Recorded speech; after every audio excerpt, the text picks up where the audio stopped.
1971 ആണ് അനുഭവങ്ങൾ പാലിച്ചകൾ എന്നൊരു സിനിമ നോക്കുന്നത്. അത് ആ കൊല്ലം തന്നെയാണ് അദ്ദേഹം മരിക്കുന്നത്. മരിച്ച് കഴിഞ്ഞ ഉടനെ തന്നെ റിലീസ് ചെയ്ത സിനിമ ആയതുകൊണ്ട് മഞ്ഞുദാസ് അന്ന് അവർ നിർമ്മിച്ച എല്ലാ ചിത്രങ്ങളും സത്യൻ്റെ വിലാപയാത്രയും കൂടി അവസാനം ആഡ് ചെയ്തുകൊണ്ടാണ് സിനിമകൾ. ഇപ്പം രണ്ട് കാര്യമാണ്. ആ സിനിമ കണ്ട് 7ാം ക്ലാസ്സിൽ പഠിക്കുന്ന ഒരു കുട്ടി, അല്ലെങ്കിൽ 8ാം ക്ലാസ്സിലാണ്, സിനിമയുടെ ഒരു ആവേശം പ്ലസ് സത്യൻ മരിച്ച ദുഃഖം. ഇപ്പോൾ 8ാം ക്ലാസ്സിൽ മാത്രമേ ഉള്ളൂ 8ാം ക്ലാസ്സിലുള്ള ഒരു വിദ്യാർത്ഥിയുടെ ദുഃഖമാണ്. അപ്പം അത് മനസ്സിൽ വെച്ചുകൊണ്ട് അന്ന് ആനിവേഴ്സറിക്ക് പാടിയൊരു പാട്ടാണ്. പ്രവാചകന്മാരെ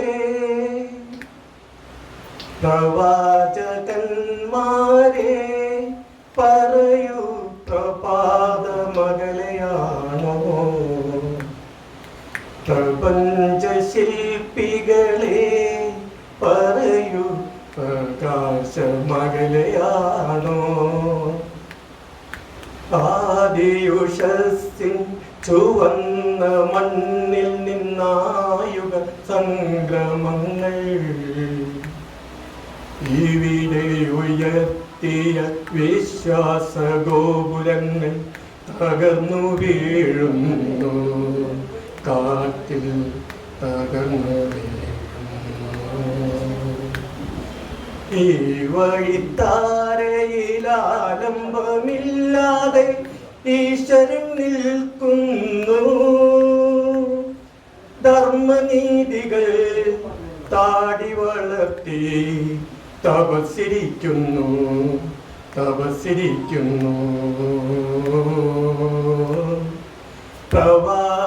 പ്രവാചകന്മാരെ പറയൂ പ്രഭാതമകലയാണോ,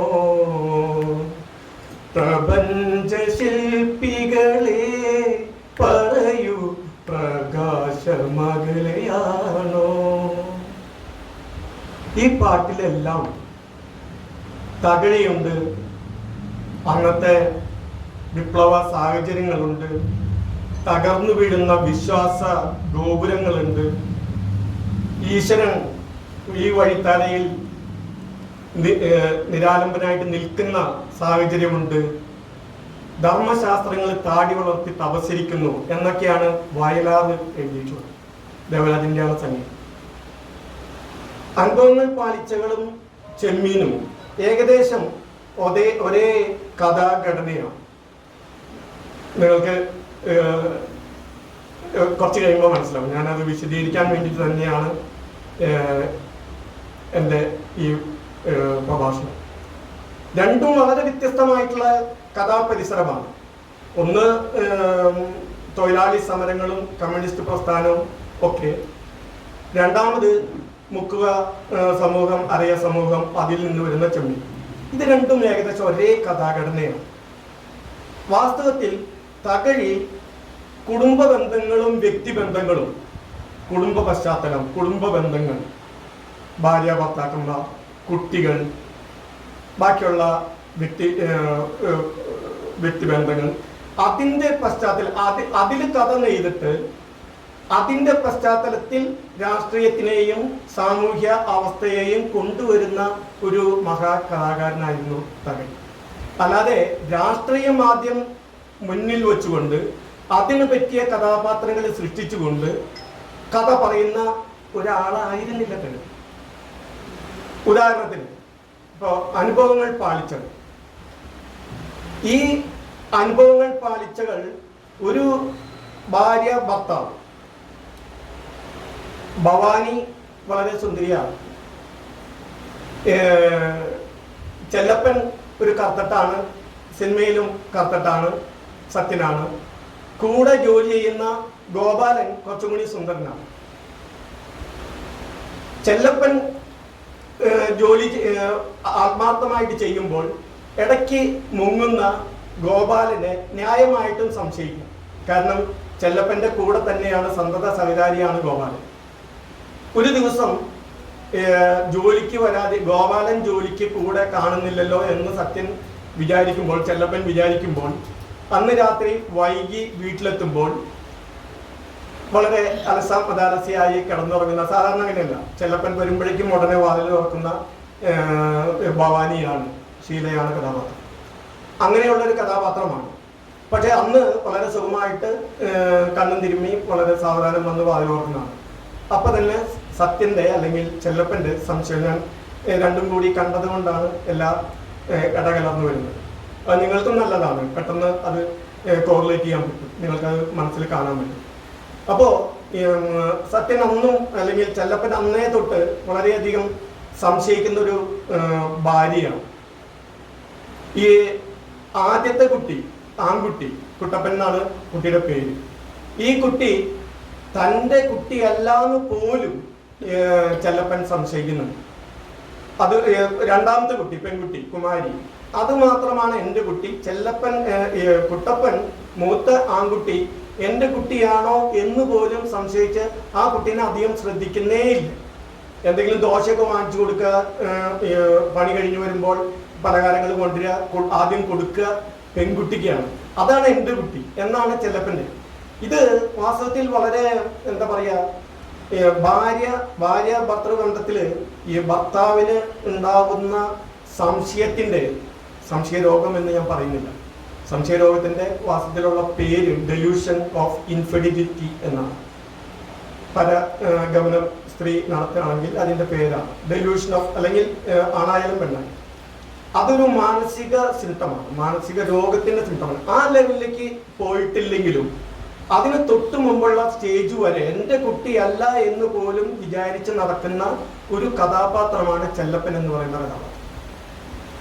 അപ്പൊ എന്തുകൊണ്ടാണ് ഞാനത് മാനസിക രോഗം അല്ല എന്ന് പറയാൻ കാരണം എന്നുണ്ടെങ്കിൽ, സാധാരണ ഞങ്ങൾ കാണുന്നതാണ്, നിത്യേന വരുന്നൊരു കേസാണ് ഈ ഡെലൂഷൻ ഓഫ് ഇൻഫെർട്ടിലിറ്റി. ഭാര്യയെ സംശയിക്കുക, ഭർത്താവിനെ സംശയിക്കുക. അങ്ങനെ സംശയമുള്ള ഒരു ഭർത്താവ് പല കാര്യങ്ങളും പല വിക്രിയകളും ചെയ്യുന്നത് വന്ന് പറയും. അല്ലെങ്കിൽ ഉദാഹരണത്തിന് ഇപ്പോൾ രാത്രി ഒന്നും അറിയാത്ത പോലെ വാതിലുമൊക്കെ പെയിന്റ് തേച്ച് വയ്ക്കും. വാതിലിന്റെ എന്തെങ്കിലും പെയിന്റോ അല്ലെങ്കിൽ എന്തെങ്കിലും നിറമുള്ള സാധനം തേച്ച് വയ്ക്കും. പിറ്റേ ദിവസം രാവിലെ ഭാര്യയുടെ കൈ പരിശോധിച്ചിട്ട് ഈ വാതിലിൽ തേച്ച കറയുണ്ടെങ്കിൽ അല്ലെങ്കിൽ പെയിന്റ് ഉണ്ടെങ്കിൽ ഉടനെ നീ ഇന്നലെ രാത്രി അവിടെ പോയി. അന്നത്തെ ഒരു അംഗം അത് വെച്ചിട്ടാണ് തുടങ്ങുക. അതായത് ഈ ഭാര്യ വാതിൽ തുറന്ന് രാത്രി പുറത്തേക്ക് ഇറങ്ങിയിട്ടുണ്ട്, അത് ഭർത്താവ് ജാരനായിട്ട് സംഗമിക്കാനാണ്. ഇതാണ് അയാളുടെ കൺക്ലൂഷൻ, ഇതാണ് ഡെലൂഷൻ. അപ്പോൾ ഭാര്യ എത്ര പറഞ്ഞാലും അത് സമ്മതിച്ച് കൊടുക്കില്ല ഭർത്താവ്. അപ്പൊ ഇത് ഇത്രയ്ക്കും ഉള്ളൊരു സ്റ്റേജിലേക്ക് ഈ കഥാപാത്രം പോകുന്നില്ല. പക്ഷെ തൻ്റെ കുട്ടിയല്ല എന്ന് പോലും സംശയിച്ച് നടക്കുന്ന അല്ലെങ്കിൽ വിചാരിച്ച് നടക്കുന്ന ഒരു കഥാപാത്രം തന്നെയായിരുന്നു ചെല്ലപ്പൻ. പക്ഷെ ചെല്ലപ്പൻ അത്രയ്ക്കും താങ്ങാത്ത കഥാപാത്രമല്ല, താഴ്ന്നൊരു വ്യക്തിയല്ല. എന്തുകൊണ്ട് എന്നാൽ അദ്ദേഹം ഒന്നാന്തരം ഒരു തൊഴിലാളിയാണ്. രണ്ടാളോ മൂന്നാളോ ചെയ്യുന്ന ജോലിയൊക്കെ ഒറ്റയ്ക്ക് ചെയ്യും. അത് സിനിമയിൽ വളരെ ഭംഗിയായിട്ട് സത്യം കളക്കുന്നതൊക്കെ വളരെ ഭംഗിയായിട്ട് കാണിക്കുന്നു. അത് കഥയുടെ ഡിസ്ക്രിപ്ഷനും അങ്ങനെ തന്നെയാണ്. രണ്ടാളോ മൂന്നാളോ ചെയ്യേണ്ട ജോലി മുഴുവനും ഒരു നോവലിലാണ് ഈ അനുഭവങ്ങൾ പറിച്ചുകളിലേക്ക്. അപ്പോൾ രണ്ടാളോ മൂന്നാളോ ചെയ്യുന്ന ജോലി ഒറ്റയ്ക്ക് ചെയ്യും. ഉശിരുള്ള തൊഴിലാളിയാണ്. ആ ഉശിരുള്ള തൊഴിലാളി സംസ്കാരം ഉള്ളത് കൊണ്ട് ഒരു ഭാര്യനെ സംശയിക്കുന്നു എന്ന് വിചാരിച്ചിട്ട് തറ ലെവലിലേക്ക് ചെലപ്പിന് പോകാൻ പറ്റും. അത് ആ കഥാപാത്രത്തിന് സൃഷ്ടിക്കുന്നതിൻ്റെ മിടുക്കാണ് ഈ കാണിക്കുന്നത്. സാധാരണഗതിയിൽ ഇപ്പോൾ ഞാൻ അടക്കം ആരെങ്കിലും ഇതുപോലത്തെ ഒരു കഥാപാത്രം സൃഷ്ടിക്കുകയാണെങ്കിൽ തീർച്ചയായിട്ടും ഞാൻ ഈ പറഞ്ഞ രീതിയിലൊക്കെ ഡിസ്ക്രിപ്ഷൻ പോകും. അത് കഴിഞ്ഞ് ജോലി ചെയ്യുന്നതിന് മാത്രമല്ല, തൊഴിലാളികളുടെ അവകാശങ്ങൾ പിടിച്ചു വാങ്ങാൻ വേണ്ടിയിട്ടുള്ള സമരത്തിന്റെ മുൻപന്തിയിലും ചെല്ലപ്പനാണ്, ശക്തിയുക്തം ചെല്ലപ്പനാണ്. അപ്പൊ ചെല്ലപ്പന് ഉള്ള ജോലിയിൽ നിന്ന് ചാക്കോ മുതലാളി പിരിച്ചുവിടുന്നു. അപ്പൊ ചാക്കോ മുതലാളിനെ അതിനൊന്നും വേറെ കൂട്ടൊന്നും വേണ്ട. ചെല്ലപ്പന് മുതലാളി വരുന്നു, ചെല്ലപ്പൻ ഒറ്റയ്ക്ക് വഴിയിൽ തടഞ്ഞു നിർത്തി താൻ എന്തോടോ എന്നെ ചെയ്യുക എന്നുള്ള രീതിയിൽ കയ്യേറ്റം ചെയ്യാൻ തുടങ്ങി, അല്ലെങ്കിൽ ചോദ്യം ചെയ്യാൻ തുടങ്ങി. അയാൾ ഒരു കണക്കിന് രക്ഷപ്പെടും, പോലീസിൽ പരാതി കൊടുക്കും, പോലീസ് അറസ്റ്റ് വാറണ്ട് പുറപ്പെടുവിക്കും. ഉടനെ സത്യൻ ഒളിവിൽ പോവാണ്, ചെല്ലപ്പൻ ഒളിവിൽ പോവാണ്. അപ്പൊ ഇത് കാണിക്കുന്നത് ചെലപ്പന് അങ്ങനെ കൂട്ടൊന്നും വേണ്ട ഒരു അന്യായത്തെ ചോദ്യം ചെയ്യാനായിട്ട്.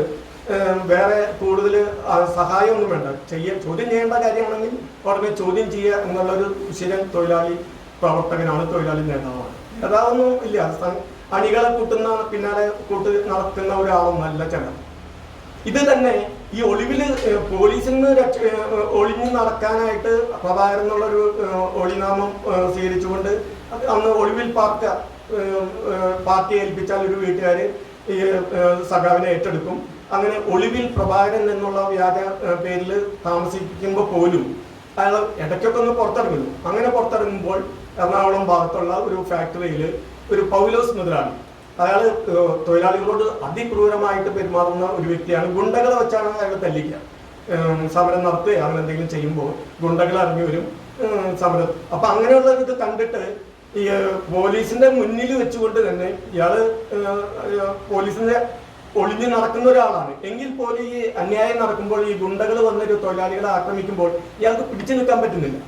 ഇയാള് ഉടനെ ആ ഗുണ്ടകളായിട്ട് സ്റ്റണ്ടാണ് സിനിമയിലും നന്നായിട്ട് കാണിക്കുന്നുണ്ട്. പിന്നെ പോലീസിനെ അറസ്റ്റ് ചെയ്യാൻ യാതൊരു ബുദ്ധിമുട്ടില്ല. ഇയാള് നമ്മൾ അന്വേഷിക്കുന്ന ചെല്ലപ്പനാണ്. അയാള് അറസ്റ്റ് ചെയ്യപ്പെട്ടു. അയാള് കുറച്ച് കാലം പോലീസ് സ്റ്റേഷനിൽ കിടന്നു, ജയിലിൽ കിടന്നു. എന്നിട്ട് പാർട്ടി ജയിലിൽ നിന്ന് പുറത്തിറക്കി. പിന്നെയും അയാള് ഒളിവിൽ പോവുകയാണ്. ഈ സമയത്ത് ഇയാള് ഇത് കാണാത്ത ആൾക്കാരുണ്ടെങ്കിൽ മിക്കവാറും എല്ലാവരും കണ്ടിട്ടുണ്ടോ, പക്ഷെ എങ്കിൽ തന്നെ അതൊരു റീകളക്ഷനും ഓർത്തെടുക്കാൻ പറ്റിയൊരു കാര്യത്തിന് വേണ്ടി കൂടിയാണ് ഇത്രയും വിശദീകരിക്കുന്നത്.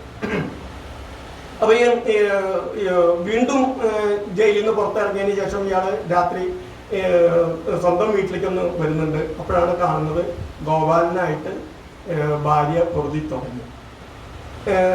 അത് സ്വയം വിമർശനം എന്നുള്ള നിലയ്ക്ക് ഇത് എൻഡിങ് കൂടി തെറ്റാണ്. എൻ്റെ ഭാര്യ വേറൊരു ആളുടെ കൂടെ അവസാനം അഭയം പ്രാപിക്കാൻ വന്നത് അതിനുള്ള ഒരു സാഹചര്യം ഞാൻ തന്നെ സൃഷ്ടിച്ചതാണ്. ഞാൻ കൂടുതൽ ക്രൂരമായി അവളോട് പെരുമാറിയിരുന്നു എന്നുള്ളൊരു അപ്പൊ ആ ദുഃഖത്തോടു കൂടി അയാള് തിരിച്ചു പോവുകയാണ്.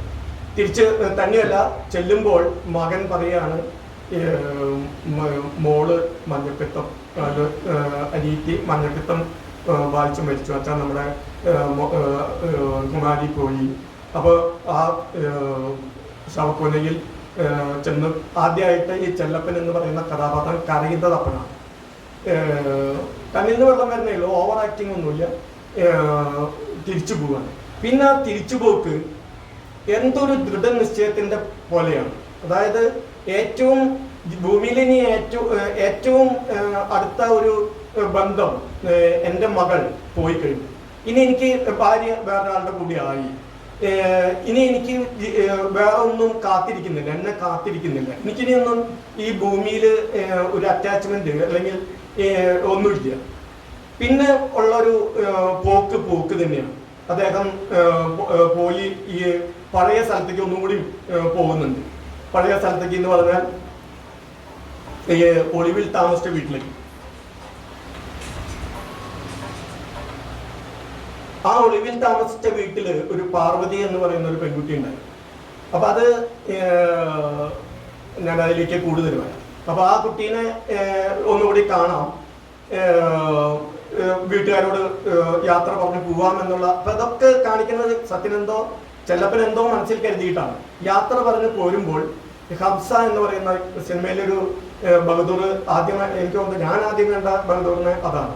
പെട്ടിക്കട നടത്തുകയാണ്. അപ്പൊ ഈ ഫാക്ടറിയുടെ ഏകദേശം മുന്നിൽ തന്നെയാണ് ഈ പെട്ടിക്കട. അത് കംപ്ലീറ്റ് തച്ച് തകർത്ത് നിരപ്പാക്കിയിരിക്കുന്നു. അപ്പൊ അത് ഈ മുതലാളിയുടെ ഗുണ്ടകളാണ്.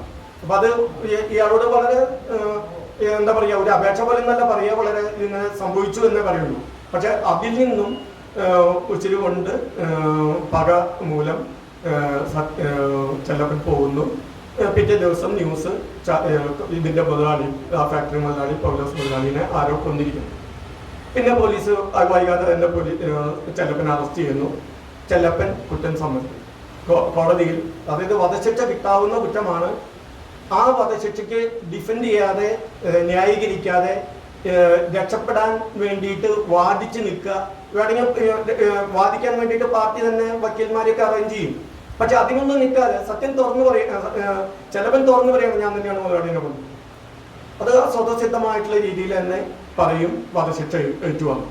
അപ്പൊ ഇത് കാണിക്കുന്നത് എനിക്ക് തോന്നുന്നത് ആത്മഹത്യയുടെ അല്ലെങ്കിൽ മരണത്തെ സ്വീകരിക്കുകയായിരുന്നു ചെല്ലപ്പൻ. അതായത് ഇനി പ്രത്യേകിച്ച് ദൗത്യങ്ങളൊന്നുമില്ല, ഒരു കാര്യം കൂടി ഞാൻ ചെയ്തു, നല്ല കാര്യം ചെയ്തു തൊഴിലാളികൾക്ക് വേണ്ടിയിട്ട്, അത് കഴിഞ്ഞ് ഇനി എനിക്ക് ജീവിക്കേണ്ട കാര്യമില്ല എന്നുള്ള ഒരു തീരുമാനത്തിന്റെ പുറത്താണെങ്കിലും മരണത്തെ സ്വീകരിക്കുക എന്ന് പറഞ്ഞാൽ അതിനർത്ഥം അതൊരു ആത്മഹത്യയുടെ ഒരു രൂപം തന്നെയാണ്. ഇത് തന്നെയാണല്ലോ ചെമ്മീൻ. വളരെ കാത്തിരുന്ന ഒരു പ്രേമത്തിന്റെ സാക്ഷാത്കാരത്തിനൊടുവിൽ അവർ രണ്ടുപേരും മരിച്ചു കിടക്കുകയാണ്, കടലിൽ പോയി മരിച്ചു കിടക്കുകയാണ്. അപ്പൊ ചെമ്മീനിലും ഒരു വ്യക്തിബന്ധങ്ങളാണ്, കുടുംബ ബന്ധങ്ങളാണ്, ഭാര്യ ഭർത്താവ്, പളനി കർത്തമ്മ. കല്യാണം കഴിഞ്ഞ അന്നത്തെ ദിവസം തന്നെ പളനി പറയാണ് എനിക്ക് വീട്ടിൽ പോകണം, നീർക്കുന്നത്ത് നിന്ന് തൃക്കുന്നപ്പുഴയ്ക്ക് പോകണം. തൃക്കുന്നപ്പുഴയാണ് നമ്മുടെ പളനിയുടെ വീട്, സത്യന്റെ വീട്. എനിക്ക് ഇന്ന് തന്നെ പോകണം. എന്താ നിനക്ക് ഇവിടെ പറ്റാതെ? അപ്പോഴേക്കും അമ്മ ചക്കി, കർത്തമ്മയുടെ അമ്മ ചക്കി വീണ് കഴിഞ്ഞിരിക്കുന്നു. അപ്പൊ ഈ വീണ് കിടക്കുന്ന അമ്മയും ചെമ്പൻ കുഞ്ഞും ഒരു അനീത്തി, ഇവരൊക്കെ വിട്ടിട്ട് ഇന്ന് തന്നെ പോകണമെന്ന് വാശി പിടിക്കുക, അല്ലെങ്കിൽ ഇവിടുന്ന് പോകണം എന്ന് പറയുക. പളനി വാശി പിടിക്കുന്നതിൽ സത്യമുണ്ട്, കാരണം അയാൾ അവിടെ ഉള്ള സമയം കൊണ്ട് കുറച്ചൊക്കെ കർത്തമ്മയെ പറ്റി അപഖ്യാതികൾ കേട്ടിരുന്നു. അപ്പൊ ഇനി അവിടെ നിൽക്കാൻ താല്പര്യമില്ല. കർത്തമ്മയ്ക്കും അത് തന്നെയായിരുന്നു ആഗ്രഹം, എത്രയും പേരും ആ ഭൂമികയിൽ നിന്ന് പോവുക. കാരണം ഇനി കൂടുതൽ പേരുദൂഷ്യം വീട്ടുകാർക്ക് ഒന്നും വരുത്തി വെക്കാതെ നോക്കുക. ഏതായാലും കല്യാണം കഴിഞ്ഞ് എനിക്കൊരു പുരുഷനായി, ആ പുരുഷനെ കൊണ്ട് ഈ ചുറ്റുപാടിൽ നിന്നും മാറി താമസിക്കുക. പതിക്കുട്ടിയെ ഇനി ഒരിക്കലും കാണാതിരിക്കാൻ വേണ്ടിയിട്ടുള്ള ഒരു സാഹചര്യം, എത്ര ദൂരെയാണെങ്കിലും, പളനിയുടെ വീട് എത്ര ദൂരെയാണെങ്കിലും അവിടെ പോയി മനസ്സമാധാനത്തോടുകൂടി ജീവിക്കുക എന്നുള്ള ഒരൊറ്റ ഉദ്ദേശത്തിലാണ് പളനിയുടെ കൂടെ അന്ന് തന്നെ പോകുന്നത്. പക്ഷെ എന്തുണ്ടായി? തൃക്കുന്നപ്പുഴയിലെത്തി പളനിയുടെ എപ്പോഴൊക്കെയാലും എന്നുള്ള ചിന്ത, കർത്തമ്മ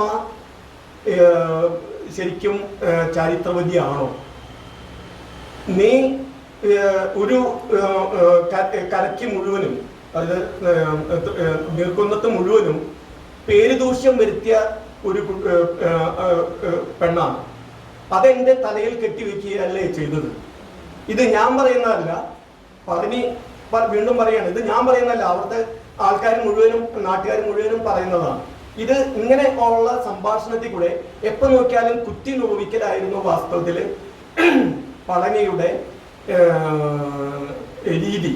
അപ്പൊ അത് തീരെ സഹിക്കാതെയായി വളരെ ഉത്തമയായിട്ടുള്ള ഈ ചട്ടിങ്കലം വാങ്ങിക്കലും, അത്യാവശ്യം മീൻ വിൽക്കാൻ പോലും, വീടിനെ സംരക്ഷിക്കാൻ വേണ്ടി എക്സ്ട്രാ പണിക്ക് മീൻ വിൽക്കാൻ പോകുന്ന ജോലി വരെ കർത്തമ്മ ചെയ്യുന്നുണ്ട്.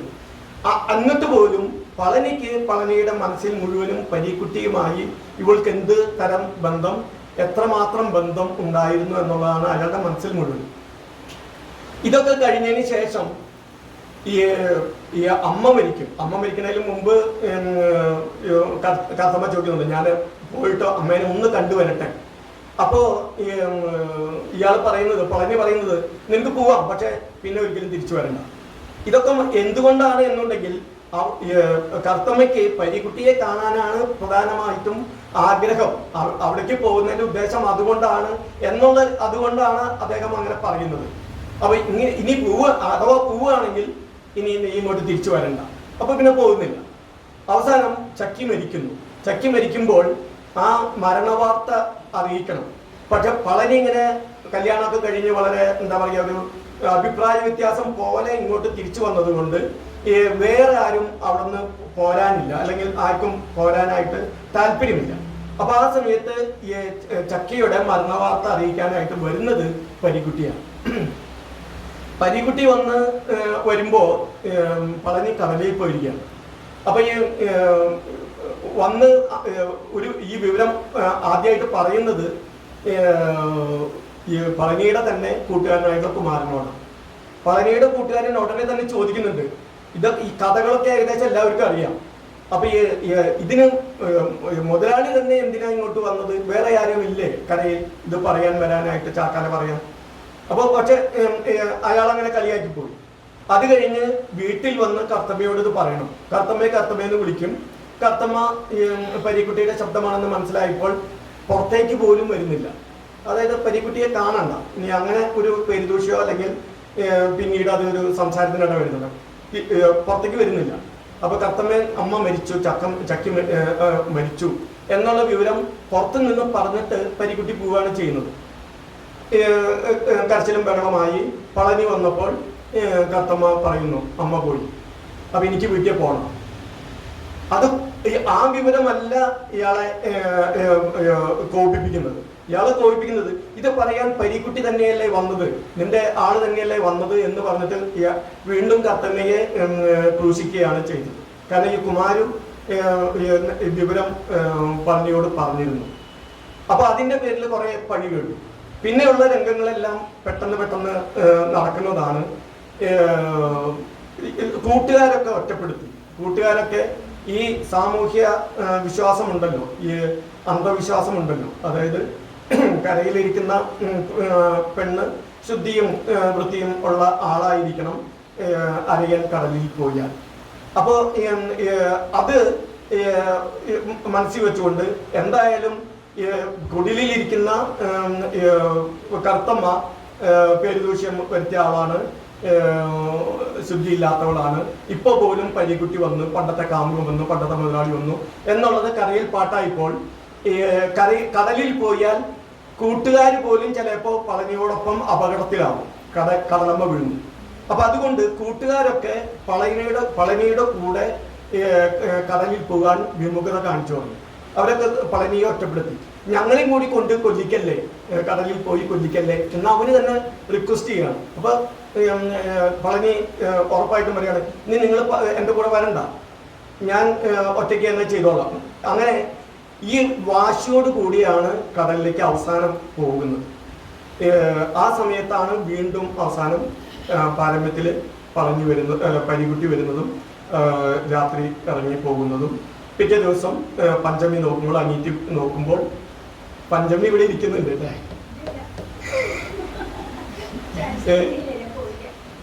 പഞ്ചമി ആവാനായിട്ട് അഭിനയിക്കാൻ വേണ്ടി വിളിച്ച ചേച്ചിയാണ് മാധവി ചേച്ചി. അപ്പൊ പഞ്ചമി കുട്ടീനെ അടുത്ത് കരഞ്ഞ് കടപ്പുറം മുഴുവൻ നടക്കുമ്പോഴാണ് ആദ്യം 2 ശവങ്ങൾ, അത് പരീക്കുട്ടിയുടെയും കർത്തമ്മയുടേതുമായിരുന്നു. രണ്ടാമത് ഒരു വലിയ സ്രാവാണ്. അപ്പൊ ഈ പറഞ്ഞുകൊണ്ട് ആ സ്രാവ്, ഇത്രയും കൊമ്പൻ സ്രാവ് കരയ്ക്ക് ചത്ത് അടിഞ്ഞിട്ടുണ്ടെങ്കിൽ അത് പിടിക്കാൻ പോയാൽ തീർച്ചയായിട്ടും പളനി മരിച്ചിട്ടുണ്ടാവും, കടലമ്മ വിഴുങ്ങിയിട്ടുണ്ടാവും. കാരണം ഇവിടെ ചരിത്ര ശുദ്ധി നഷ്ടപ്പെട്ടിരിക്കുന്നു. ഇതിൽ നിന്നെല്ലാം മനസ്സിലാക്കേണ്ടത് വളരെ ഭർത്താവ് ഭാര്യ ബന്ധങ്ങൾ, ഈ കാര്യങ്ങളാണ് പ്രധാന വിഷയം. അല്ലാതെ എന്താ പറയാ, തകഴി ഒക്കെ ഓരോ ആശയങ്ങൾ പറയാൻ വേണ്ടിയിട്ട് എഴുത്ത് ഉപയോഗിച്ച ആൾക്കാരല്ല. ആശയങ്ങൾ പറയാൻ വേണ്ടി മുന്നിൽ വെച്ചുകൊണ്ട് തൂലിക എടുത്ത ആൾക്കാരല്ല. അതിൻ്റെ ഒരു ഉദാഹരണം കൂടി പറയാം. അവർ വളരെ സത്യസന്ധമായിട്ടാണ് കാര്യങ്ങളെ സമീപിച്ചിരുന്നത് എന്നുള്ളതിന് ഒരു ഉദാഹരണം. ഇപ്പൊ ഈ അനുഭവങ്ങൾ പാലിച്ചകളിൽ ചെല്ലപ്പൻ ഒരു ഒളിവിൽ കഴിയുന്നുണ്ടല്ലോ. ആ വീട്ടിൽ പാർവതി എന്ന് പറയുന്ന ഒരു പെൺകുട്ടി ഉണ്ടായിരുന്നു. സിനിമയിൽ KPSC ലളിതയാണ് അത് അവതരിപ്പിക്കുന്നത്. അപ്പൊ ഈ ഒരു മനുഷ്യൻ ഒളിവിലാണെങ്കിലും പുറത്താണെങ്കിലും അധികം വയസ്സൊന്നും ആയിട്ടില്ലെങ്കിൽ തീർച്ചയായിട്ടും ആഗ്രഹങ്ങളൊക്കെ ഉണ്ടാവും. വീട്ടിലാണെങ്കിൽ ഒരു പെൺകുട്ടിയുണ്ട്. അല്ലാത്ത സമയത്തൊക്കെ എല്ലാ കാര്യങ്ങളും നോക്കുന്നത്, ഒളിവിൽ കഴിയുന്ന സഖാവിന്റെ കാര്യങ്ങളൊക്കെ നോക്കുന്നത് ഈ പെൺകുട്ടിയാണ്. വീട്ടുകാരൻ അച്ഛനും അമ്മയൊക്കെ ജോലിക്ക് പോകും. അപ്പൊ അവർ തമ്മിൽ അടുപ്പാണ്. ഈ അങ്ങനെ അടുപ്പത്തിന്റെ പേരിൽ രാത്രി ഈ ചെല്ലപ്പൻ സത്യൻ ഈ KPSC ലളിതയെ പാർവതിയെ ലൈംഗിക കാര്യങ്ങൾക്ക് വിളിക്കുന്നുണ്ട്. അപ്പൊ അത് ആ സമയത്ത് പാർവതി നിഷ്കരുണം അത് നിഷേധിക്കുകയാണ്. അപ്പൊ ഞാൻ ഉദ്ദേശിച്ച പോയിന്റ് ഇതാണ്. അതായത് ഇതൊരു ആശയപരമായിട്ട് മുൻനിർത്തി അത് ഒരു അവതരിപ്പിക്കുകയാണെങ്കിൽ തീർച്ചയായിട്ടും ഇങ്ങനെ ഒരു സഖാവിൽ നിന്ന് പ്രതീക്ഷിക്കുന്ന സഖാവിൽ നിന്ന് ഇങ്ങനെ ഒരു സംഭവം എഴുതുന്ന രീതിയിൽ അവതരിപ്പിക്കില്ല. അതായത് പൊളിറ്റിക്കലി ഇൻകറക്റ്റ് എന്ന് വേണമെങ്കിൽ പറയാം. പക്ഷേ ഞാനിപ്പോഴും അതിൽ തീരെ വിശ്വസിക്കാത്ത ഒരാളാണ്. അങ്ങനെ ഒരു സംഭവമേ ഇല്ല. ഇപ്പോൾ മനുഷ്യരെല്ലാവരും നടക്കുന്നതും പ്രവർത്തിക്കുന്നതും സംസാരിക്കുന്നതും കാര്യങ്ങൾ ചെയ്യുന്നതും മുഴുവനും പൊളിറ്റിക്കൽ എന്നുള്ള ആ ഒരു ഡയമെൻഷനിൽ അല്ല.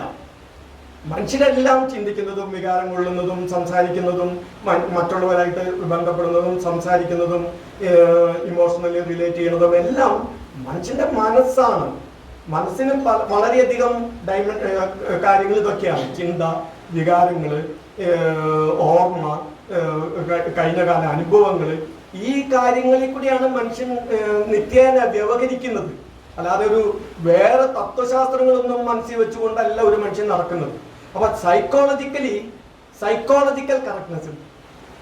ഇദ്ദേഹം ഒരു ഒളിവിൽ കഴിയുന്ന പ്രഭാകരൻ ആ ഒളിവിൽ അഭയം കൊടുത്ത സഖാവിന്റെ മകളെ ആഗ്രഹിക്കുന്നു എന്ന് തകഴി എഴുതുമ്പോൾ അതിനർത്ഥം സൈക്കോളജിക്കലി വളരെ കറക്റ്റാണ്. തകഴിക്കൊക്കെ അങ്ങനെ എഴുതാൻ പറ്റുള്ളൂ. വേറൊരാളാണ് അത് അങ്ങനെ എഴുതാന്നുണ്ടെങ്കിൽ ആ കാര്യം അങ്ങനെ തന്നെ പുസ്തകം പ്രിന്റ് ചെയ്യുന്നതിന് മുമ്പ് ചണ്ടിക്കളയും. കാരണം അവർക്ക് പേടിയാണ്, ഒരു സഖാവിനെ അങ്ങനെ എഴുതി കഴിഞ്ഞിട്ടുണ്ടെങ്കിൽ തെറ്റായി പോകുമോ, ബാക്കിയുള്ളവർ വിമർശിക്കും.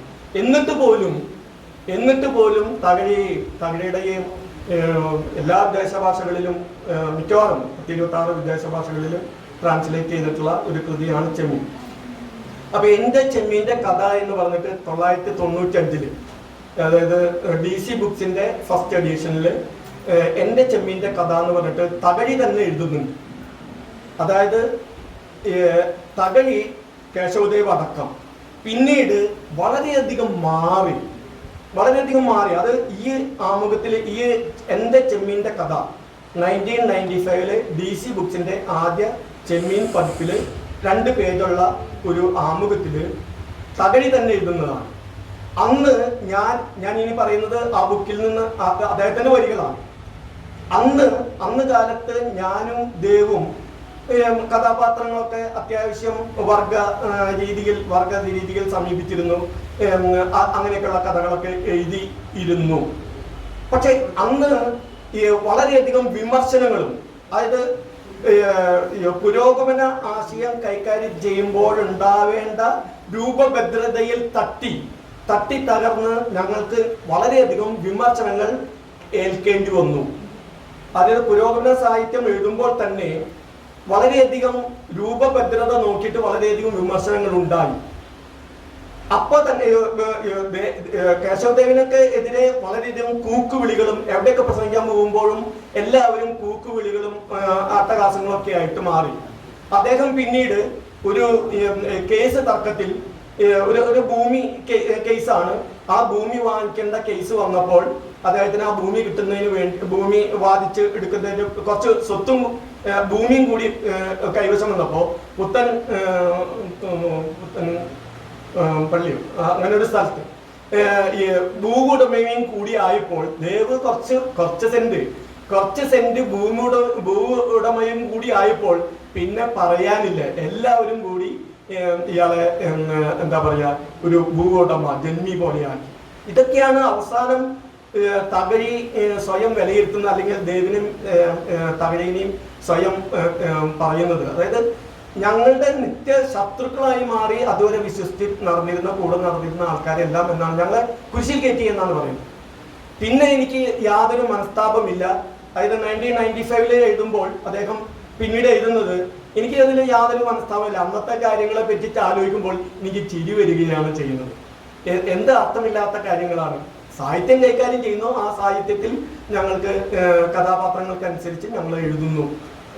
ചെമ്മീനൊക്കെ അങ്ങനെയാണല്ലോ. വളരെ 10-15 ദിവസം കൊണ്ടാണ് അദ്ദേഹം കോട്ടയത്ത് DC രവിയല്ല അച്ഛൻ കിഴക്കേമുറി സാറ് അറേഞ്ച് ചെയ്തിട്ടുള്ള ഒരു മുറിയിൽ ഇരുന്നാണ് വെറും 7-8 ദിവസം കൊണ്ട് ഒരുവിധം ഡ്രാഫ്റ്റ് തയ്യാറാക്കി 10-15 ദിവസം കൊണ്ട് അത് മുഴുവനാക്കി.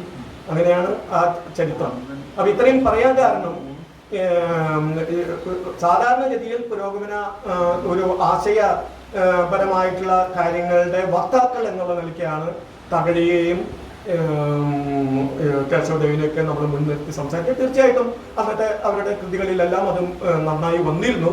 എങ്കിൽ തന്നെ അവരത് രാവണി സാർ പറഞ്ഞ പോലെ അവരത് തുടക്കമിട്ടു വളരെ ഗംഭീരമായിട്ട് പോയി ആ പുരോഗമന കലാസാഹിത്യ പ്രസ്ഥാനം. പക്ഷെ പിന്നീടുള്ള വളരെയധികം ആൾക്കാർ ഇതിന്റെ തിരിച്ചടികളെ കൊണ്ടാണല്ലോ വിജയൻ, മലരി, കാരൻ, ഇവരൊക്കെ പിന്നീട് ചിന്തനം ഇതൊക്കെ ആശയപരമായിട്ടുള്ള ന്യൂനതകളും തിരിച്ചടികളും അത് ഫെയിലിയർ ആണെന്ന് മനസ്സിലായപ്പോഴാണ് അവരൊക്കെ അതിനെതിരെ അത്യാവശ്യമൊക്കെ സംസാരിച്ചത്. അപ്പോൾ ഇതൊക്കെയാണ് എനിക്ക് പറയാനുള്ളത്. ഞാൻ സിനിമയും കൂടി ഇടകലർത്തിക്കൊണ്ട് തന്നെയാണ് പറഞ്ഞത്. അപ്പോൾ സിനിമാരോഹങ്ങൾ എന്നുള്ള ഈ പങ്ക്തിയിൽ എൻ്റെ കാര്യങ്ങൾ ഇത്രയാണ്. Thank you.